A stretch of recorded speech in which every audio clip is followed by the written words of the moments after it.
GDA approved plots, वो भी बहुत ही कम दाम में। जी हाँ, जीडीए अप्रूव्ड प्लॉट्स मिल रहे हैं, वो भी बहुत ही कम प्राइस में। जहां पे प्लॉट का मैं स्टार्टिंग प्राइस बताऊं तो 20-30 प्लॉट का स्टार्टिंग प्राइस सिर्फ 1,12,000 रुपए होने वाला है। तो आज की वीडियो में इसी स्कीम के बारे में पूरी डिटेल जानकारी दूंगा। अगर आप लोगों को भी प्लॉट चाहिए तो इस वीडियो को पूरा अंत तक जरूर देखना, और जो लोग मेरे चैनल को सब्सक्राइब नहीं करें तो सबसे पहले चैनल को सब्सक्राइब जरूर कर लेना। गुलबर्गा के कुड़ा चेयरमैन मजहर आलम खान ने रिसेंटली ये स्कीम अनाउंस करी है, जिसका नाम है doctor Khamrul Islam Hagarga residential development project 50-50 farmers sharing. इस प्रोजेक्ट में क्या होगा, हागरगा विलेज में इन्होंने फार्मर्स से जगह ली है, जहां पर वो पूरी जगह को जो है ना जीडीए किया जाएगा गवर्नमेंट की तरफ से। अब वो जीडीए होने के बाद उसमें से आधे प्लॉट फार्मर को दिए जाएंगे और आधे प्लॉट सरकार यानी कि कूड़ा रखकर जो है ना वो गरीब लोगों में जो है ना एक मिनिमम अमाउंट में जो है ना उसको सेल करेगी। अब जिस किसी के पास भी रहने के लिए घर नहीं है, प्लॉट नहीं है, तो वो लोग इजीली जो है ना इस स्कीम में अप्लाई कर इसका बेनिफिट ले सकते हैं। आप लोगों को जीडीए प्लॉट मिलेगी सरकार की तरफ से। ये प्रोजेक्ट हागरगा विलेज में किया जा रहा है, जहां पर गुलबर्गा से जो है ना आप लोगों को बहुत ज्यादा नजदीक पड़ता है। टोटल इसमें 117 एकड़ और 5 गुंटेज ऑफ लैंड का ये पूरा प्रोजेक्ट है, जिसमें आप लोगों को 1808 प्लॉट्स टोटल रहने वाले हैं। अब जीडीए प्रोजेक्ट में आप लोग समझ ही सकते हो कि कैसा होता है। आप लोगों को रोड, नाली, इलेक्ट्रिसिटी की फैसिलिटी, पानी की फैसिलिटी और पार्क की फैसिलिटी भी होती है। जहां पर टोटल देखिए यहाँ पर 17 acres of land, total 9 parks बनने वाले हैं 17 एकड़ लैंड में। उससे पहले बात कर लेते हैं प्लॉट के साइजेस की। प्लॉट के साइजेस स्टार्ट हो रहे हैं 20 बाय 30 फीट से,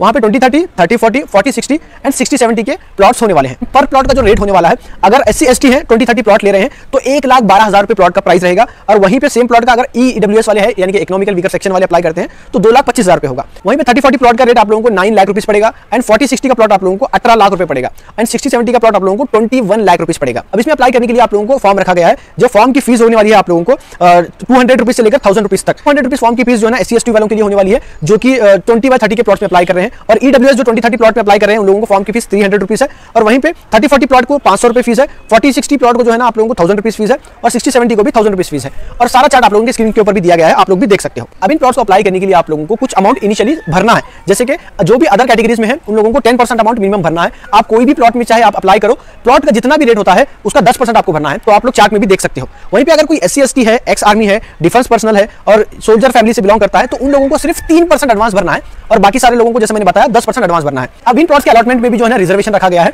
जहां पर देखिए अदर बैकवर्ड क्लासेस में जो है ना आप लोगों को 8% रिजर्वेशन है और कैटेगरी 1 वालों के लिए 2% रिजर्वेशन है। वहीं पे SC के लिए 15% है, ST के लिए 3% है और कोई एक्स सोल्जर आर्मी मैन वगैरह है तो उन लोगों के लिए 5% है। स्टेट गवर्नमेंट वाले जो भी है पब्लिक सेक्टर या फिर जो भी स्टेट गवर्नमेंट कॉर्पोरेशन में भी है उनको 7% है और employ of the central government जो भी है उनको 2% है। जनरल वालों के लिए 50% का रिजर्वेशन है और individuals who have achieved commendable achievement in field of arts, science, sports, journalism in लोगों के लिए 5% है और फिजिकली जो चैलेंज लोग हैं उन लोगों के लिए 3% का रिजर्वेशन है। अब सबसे पहले आप लोगों को ये क्वेश्चन रहेगा इसमें कौन-कौन अप्लाई कर सकते हैं। तो देखिए कर्नाटका से जो कोई भी है इसमें अप्लाई कर सकता है और बाद में जो कैटेगरी मैंने बताई है, अगर आप लोगों को पर्टिकुलर कैटेगरी में अगर अप्लाई करना है तो आप लोग वो कैटेगरी से होना चाहिए और वहां पे एलिजिबल होना चाहिए, तो उसके आप लोगों को साथ में उसके डॉक्यूमेंट्स भी लगाने पड़ेंगे। अब बात करें इसके एप्लीकेशन प्रोसेस की, तो सबसे पहले आप लोगों को फॉर्म लेना पड़ेगा। फॉर्म की फीस जो है ना मैं पहले ही बता चुका हूं। फॉर्म कहां पे मिलेगा आप लोगों को, मिनी विधानसभा गुलबर्गा जो विधानसभा है उसके बाजू में आप लोगों को जीडीए जो ऑफिस है, जो कूड़ा ऑफिस भी बोलते हैं, वहां पर आप लोगों को फॉर्म मिल जाएगा। वहां पर आप लोगों को पैसे देना है और फॉर्म ले लेना है। 23 जून 2025 से ये लोग फॉर्म देने का स्टार्ट कर रहे हैं और लास्ट डेट है 19 जुलाई 2025। ये डेट तक फॉर्म सबको दिया जाता रहेगा पब्लिक को, तो आप लोग ये डेट के बीच में आके फॉर्म ले सकते हैं।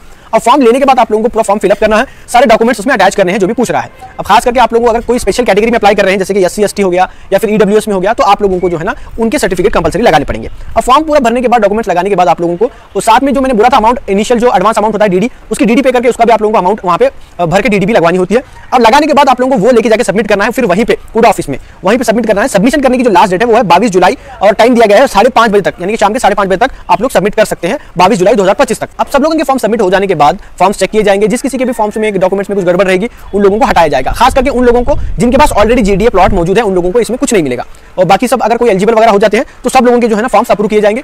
अब अप्रूव करने के बाद जो अलॉटमेंट सिस्टम रहेगा वो लॉटरी बेस्ड रहेगा। जब लॉटरी होने वाली रहेगी तो सबको इन्फॉर्म कर दिया जाएगा, तो आप लोगों के सामने जो है ना लॉटरी उठाई जाएगी, प्लॉट जिसको भी मिलेगा आप लोग खुद देख सकते हो। अब मान लीजिए किसी को प्लॉट अलॉट हो जाता है तो बाकी के पैसे उन लोगों को बाद में भरने हैं जैसा बताया जाएगा। अगर एक साथ नहीं भरना चाहते हैं तो आप लोगों को वहां पे लोन की भी वहां पे प्रोविजन रखा गया है। वहीं कूड़ा ऑफिस में ही आप लोगों को बैंक वाले मिल जाएंगे, आपके सारे डिटेल्स चेक करके आप लोगों को पूरा जो बचा हुआ रिमेनिंग अमाउंट है वो लोन करके भी मिल सकता है। और जिस किसी को भी खास करके प्लॉट मिल रही है, याद रखना 10 साल तक आप लोग ये प्लॉट किसी को नहीं बेच सकते। तो ये थे सारे डिटेल्स। आप लोगों को अगर प्लॉट चाहिए जीडीए प्लॉट वो भी गवर्नमेंट की तरफ से, तो आप लोग इसमें अप्लाई कर अपना फायदा उठा सकते हैं। तो मिस मत करो, अच्छी अपॉर्चुनिटी है, आप लोग इसका फायदा उठाओ। और हाँ, अगर किसी को कुछ भी समझ में नहीं आया, डाउट है तो नीचे कमेंट कर देना, नहीं तो आप लोग सीधा कूड़ा ऑफिस को भी जा सकते हैं। ऑफिस का एड्रेस मैं बता दिया हूं, विधानसभा के बिल्कुल बगल में जो है ना जीडीए ऑफिस या फिर कूड़ा ऑफिस, वहां पर आप लोग जाकर जो है ना सारे अपने डाउट्स क्लियर कर सकते हैं, क्योंकि वहां पर उन्होंने 2 हेल्प डेस्क भी रख रहे हैं जहां पर आप लोग अपने डाउट्स क्लियर करवा सकते हैं। तो आई होप आप लोगों को सारी चीजें डिटेल में समझ में आ गई होगी। वीडियो अच्छा लगा तो लाइक करो, चैनल पर नहीं तो सब्सक्राइब करो, अपने फ्रेंड्स और फैमिली के साथ इस वीडियो को ज्यादा से ज्यादा शेयर करना ताकि उन लोगों की भी हेल्प हो सके। मिलते हैं अगली वीडियो में। Thank you for watching.